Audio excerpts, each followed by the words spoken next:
ওম অখণ্ড সংহিতা বা অখণ্ড মণ্ডলেশ্বর শ্রী শ্রী স্বামী স্বরূপানন্দ পরমহংসদেবের উপদেশবাণী ষষ্ঠ খণ্ড। মন ও ভ্রূমধ্য।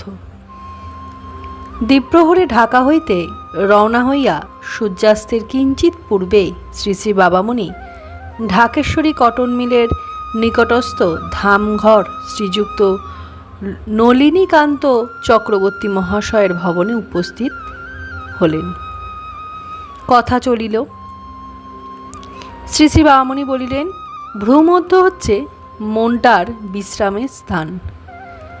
শিশুটা স্থির হলেই যেমন বিছানায় শুয়ে পড়ে, ঠিক তেমনি মনটা স্থির হলেই ভ্রূমধ্যে গিয়ে বিশ্রাম নেয়।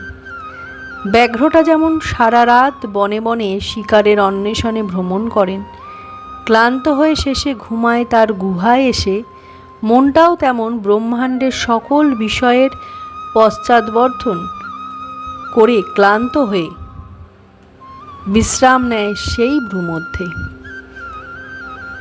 কিন্তু শুধু বিশ্রামেরই নয়, সঞ্জীবনের স্থানও এই ভ্রূমধ্য। এইখানেই মনের সাত্ত্বিক প্রকাশ, এখানেই মনের নির্মল বিকাশ।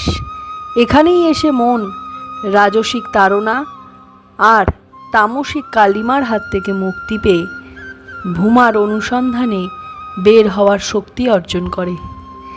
এই জন্যেই যোগীরা মনকে ভ্রূমধ্য সেবী করে সাধন করার জন্যে এত উপদেশ দেন।